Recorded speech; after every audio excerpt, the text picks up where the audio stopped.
Brasil é convidado para entrar na OPEP, o grupo dos maiores produtores de petróleo do mundo. E você vai ver também.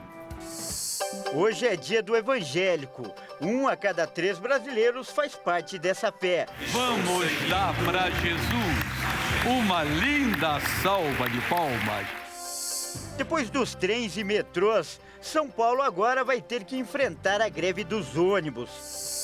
Em viagem ao Catar, presidente Lula diz que brasileiro sequestrado pelo Hamas pode ser libertado nos próximos dias. E no Minuto Pet de hoje, nós vamos falar de uma doença que afeta a articulação dos bichinhos. Um problema que é muito comum, mas pouco divulgado. Tudo isso você confere a partir de agora no Jornal das 18h30.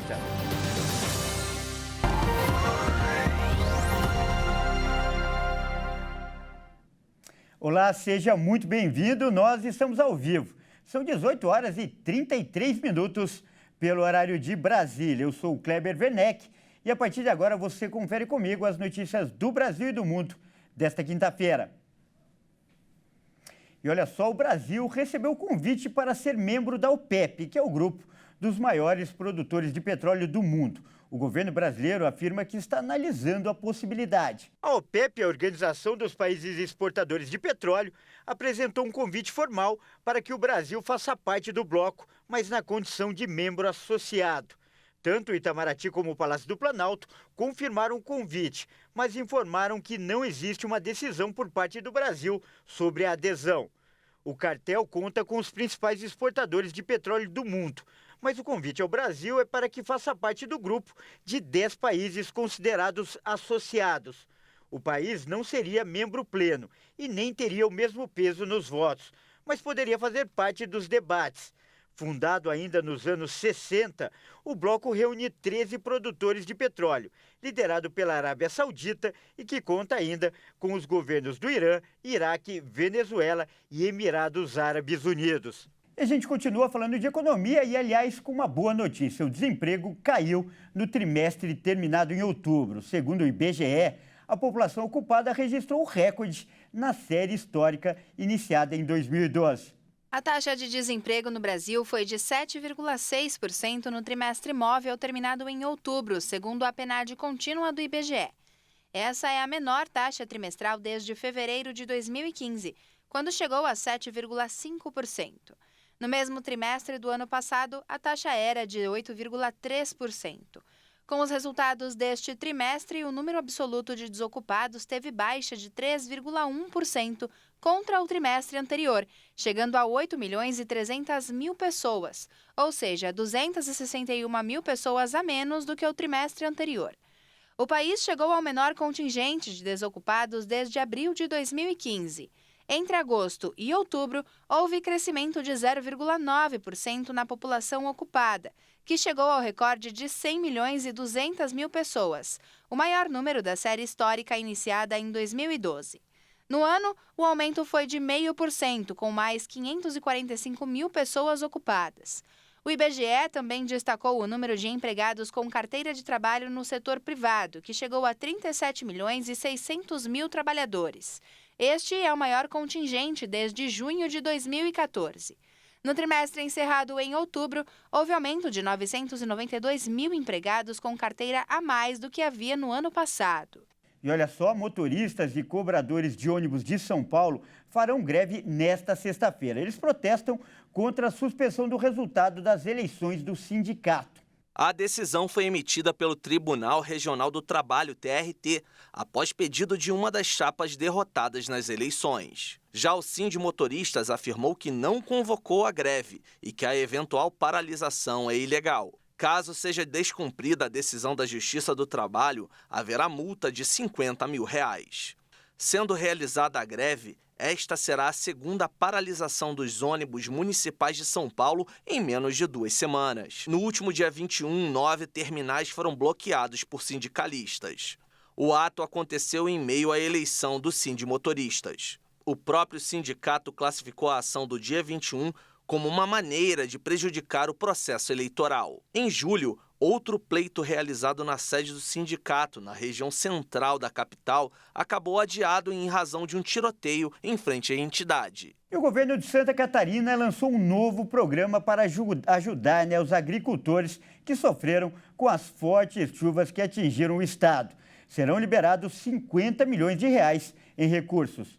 As chuvas intensas, vendavais e granizos ocorridos em outubro e novembro provocaram prejuízos de aproximadamente 3 bilhões de reais nas propriedades rurais. Para amenizar as perdas e estimular a permanência dos agricultores no campo, o governo do estado de Santa Catarina lançou nesta última quarta-feira o Recupera SC segunda etapa, que na área da agricultura contempla a prorrogação das parcelas do Fundo Estadual de Desenvolvimento Rural e amplia também o programa Terra Boa, Pronamp Agroemergencial, Reconstrói SC e indenização de animais mortos nas enchentes. Os recursos vão totalizar a ordem de 123 milhões e 400 mil reais.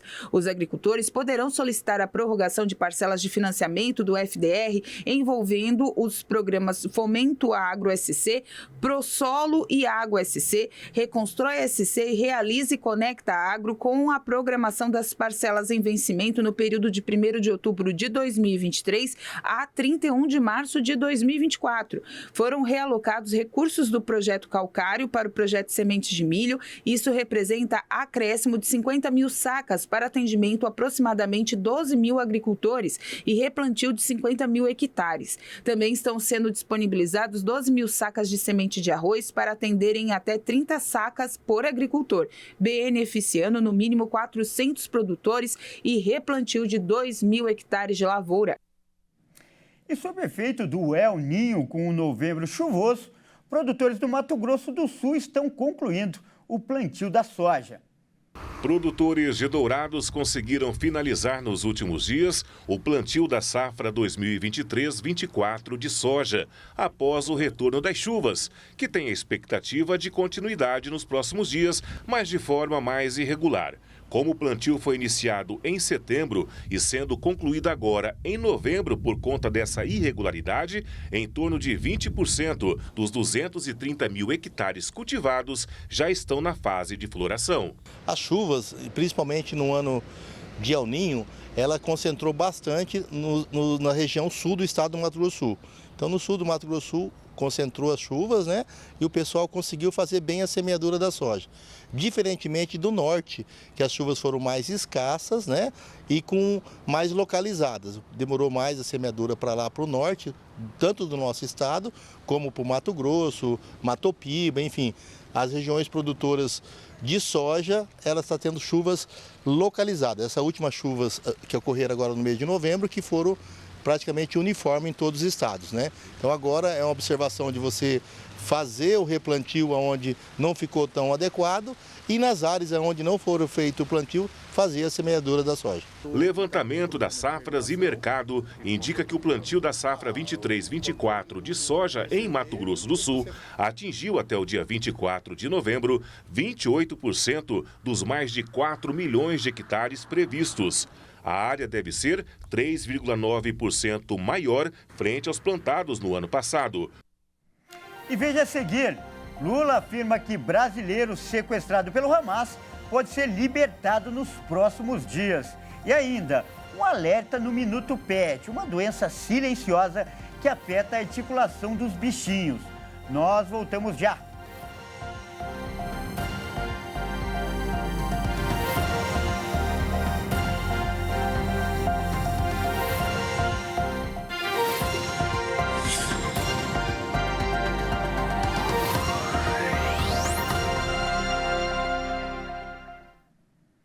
Nós estamos de volta, seja muito bem-vindo e estamos de volta ao vivo. São 18 horas e 43 minutos pelo horário de Brasília. E quinta-feira é dia de Minuto Pet.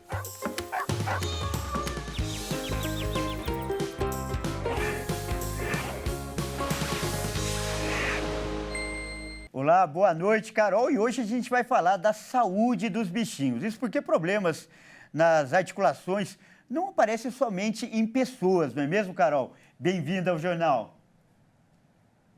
Boa noite, Kleber. Com certeza não. As famosas ites também acometem os animais e hoje, no Minuto Pet, nós vamos entender melhor sobre a osteoartrite em cães, que é uma doença articular silenciosa e pouco falada, Kleber. A enfermidade representa 37% de todas as causas da dor ao caminhar e, se não tratada, pode desencadear outros problemas nos ossos, nas articulações e ainda provocar dores contínuas no animalzinho. É mesmo, Carol? E essa osteoartrite tem cura? Não tem cura, mas tem tratamento, Kleber. A prevenção também é uma forma da gente remediar e esse é o nosso lema aqui no Minuto Pet, prevenir. Para isso, eu trouxe hoje o médico veterinário Paulo Felipe para falar melhor a respeito dessa doença. Boa noite, doutor. Seja muito bem-vindo. Boa noite. Obrigado. Doutor, o que seria a osteoartrite e quais são os seus principais sinais no pet? A osteoartrite é uma doença óssea articular, ou seja, envolve tanto o osso quanto as articulações, de caráter crônico, progressivo, né, e degenerativo. Tá? Tem várias causas, né? Uma delas é o sobrepeso, o estresse contínuo e traumatismo. São as principais causas dessa doença e o principal sintoma é a dor em várias articulações da coluna ou dos membros, né? A hora que surgem os primeiros sinais clínicos, né, é que a doença já está num quadro avançado.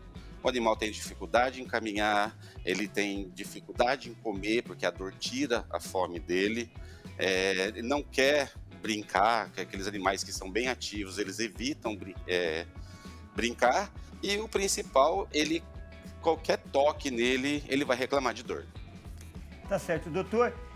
Aproveitando para as pessoas que estão assistindo, rapidamente, quais são as principais formas de prevenção desse problema?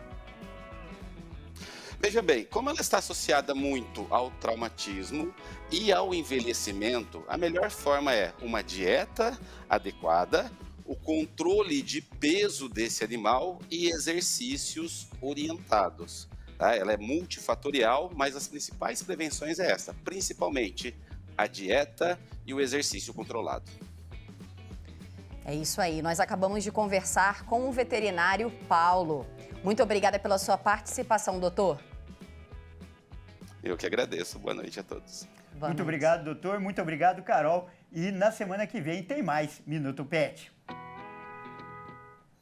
E olha só, eu mudo de assunto agora para falar, né, que um brasileiro está entre os reféns sequestrados pelo grupo terrorista Hamas. É um homem de 59 anos e o presidente Lula aproveitou a viagem ao Catar para negociar a libertação dele e disse que isso pode acontecer em breve. O brasileiro sequestrado é Michel Nisenbaum, de 59 anos. O Itamaraty foi informado sobre o caso no último domingo pela Interpol. Michel tem dupla cidadania, ele é brasileiro e israelense e foi sequestrado na manhã de 7 de outubro, quando aconteceu o ataque do Hamas a Israel. O brasileiro estava levando a neta para a casa do pai, onde dormiria naquela noite. O último contato com a família foi feito às 7 horas da manhã. O presidente Luiz Inácio Lula da Silva aproveitou o encontro com o emir do Catar, Tamim bin Hamad Al Thani, para falar do assunto. O Catar tem atuado na intermediação das conversas entre Israel e o Hamas. Lula espera que o brasileiro seja libertado nos próximos dias. O Catar teve um papel importante para a liberação dos brasileiros que estavam na faixa de Gaza. Ainda tem mais brasileiros lá ainda, na liberação de um refém, sabe, que ainda pode ser liberado por esses dias. E eu vim agradecer a ele. E olha só, 1 em cada 3 adultos no Brasil é evangélico. Segundo dados do IBGE, essa é a religião que mais cresceu no país nos últimos 30 anos. E por toda essa importância, hoje é comemorado o Dia do Evangélico. E nós contamos aqui no estúdio com uma presença muito especial. Tudo bem? Obrigado pela oportunidade. oportunidade de falar um pouquinho, né, com as pessoas. Quando fala o termo evangélico, nós devemos de entender que é uma adaptação, né? Porque o termo evangélico é vamos dizer, o nome que deram agora para o cristão protestante, aquele que veio da reforma protestante, o cristão então, que descobriu que o justo viverá da fé, ou daquilo que Deus fala na palavra. Bem, vamos primeiro entender. A palavra evangelho, ela quer dizer boas novas, boas notícias. É isso que Jesus mandou pregar a todas as pessoas. Paulo diz aos Romanos 1,16, eu não me envergonho do evangelho. Ele é o poder de Deus para a salvação de todo aquele que crê. Então, o termo foi adaptado, vamos dizer, evangélico, para colocar ele como um religioso. Quando falou ali religião, até eu arrepio, eu não gosto do nome muito religião. O que é religião? É o homem querendo alcançar Deus. O evangelho é Deus alcançando o homem na pessoa de Jesus Cristo. Então, hoje, até eu falo para a igreja, quando eu vou fazer um censo, qual é a sua religião? Se você fala, não tenho religião, o que ele vai colocar? Ateu, né? Se fala cristão, está escrito ele colocar católico. Então, usa o termo evangélico. Até eu fui agora no exame de rotina, check-up que você faz todos os anos, que eu faço todos os anos, e no termo do hospital estava escrito assim, sua religião. E estava vários itens, estava escrito já, evangélica, né? Religião evangélica. Então, o evangélico é o termo daquele que crê no evangelho, que crê em Jesus Cristo como seu único e suficiente Salvador. Como a Bíblia diz, Atos 4:12, não há salvação fora dele. Então, o termo evangélico, ele foi adaptado para identificar o cristão que vem da reforma protestante. E, pastor, rapidamente, os evangélicos foram o grupo que mais cresceu nos últimos 30 anos. Eu queria que o senhor comentasse um pouco do trabalho da Igreja Internacional da Graça de Deus, que contribuiu também para esse crescimento. É claro, eu digo assim, sempre, eu vejo Atos capítulo 4, versículos 29, 30 e 31, uma oração que a igreja faz, os apóstolos, pedindo ousadia para pregarem a palavra de Deus. E diz o versículo 30, Senhor, que se façam sinais e prodígios em o nome do teu santo Filho, o Senhor Jesus. No capítulo 5, mostra que no versículo 12, que isso aconteceu. E no versículo 14 do capítulo 5, conta aqui, exatamente o crescimento da igreja. Lá na apostólica foi dessa maneira. A igreja começou a crescer quando? Quando começou a ver sinais e prodígios. A igreja no Brasil começou a mudar quando? Os pastores começaram a orar por cura divina, expulsando demônios, como naqueles dias as pessoas atormentadas de espíritos imundos eram curadas. O diabo quer tirar isso da igreja, não vão tirar isso da igreja, não. O avivamento vem com maravilhas. Paulo diz claramente, olha, 1 aos Coríntios 2:4, ele diz, eu não preguei com palavras persuasivas de sabedoria humana, mas com demonstração do Espírito e do poder. Pastor, eu agradeço muitíssimo a sua presença aqui, pode ter certeza que a sua presença foi o presente para os evangélicos que nos assistem. Muito obrigado. Deus nos abençoe na paz e na graça. E olha só, a gente também preparou uma reportagem especial para falar do Dia dos Evangélicos. Acompanhe. Ser evangélico não é somente acreditar em Deus. Ser evangélico não é somente ler a Bíblia. Ser evangélico não é somente ter paixão pela evangelização. Todo dia 30 de novembro comemora-se o Dia do Evangélico no Brasil. A data foi aprovada pela Câmara dos Deputados em setembro de 2010. De acordo com uma pesquisa feita pelo Instituto Datafolha, pelo menos 31% da população brasileira se define como evangélica. Destes, 58% são mulheres e 42% são homens. A primeira igreja evangélica no país data de 1922. Em 1960, já existiam oficialmente 18 igrejas evangélicas missionárias no Brasil. Na década de 90, os evangélicos já eram cerca de 9% da população. Mas foi a partir de 2003 que o número de templos ampliou no país. Vamos dar para Jesus uma linda salva de palmas. E a Igreja Internacional da Graça de Deus tem um papel importante nessa história. O trabalho começou em 1980 com o missionário R.R. Soares. Já são mais de 45 anos levando a palavra de Deus aos 4 cantos do mundo. São milhares de templos espalhados por todo o Brasil e todo o planeta, e um número incalculável de fiéis que receberão a palavra de Deus. Estou seguindo a Jesus Cristo, Nesse caminho eu não desisto, atrás não volto não. Então a gente aproveita a data para dar os parabéns para todos os evangélicos que nos assistem, tanto no Brasil como no mundo todo. Deus abençoe a todos vocês. Bom, é isso aí. O Jornal das 18h30 fica por aqui. Eu agradeço demais pela sua companhia e convido a continuar ligado em nossa programação. Ótima noite e até amanhã.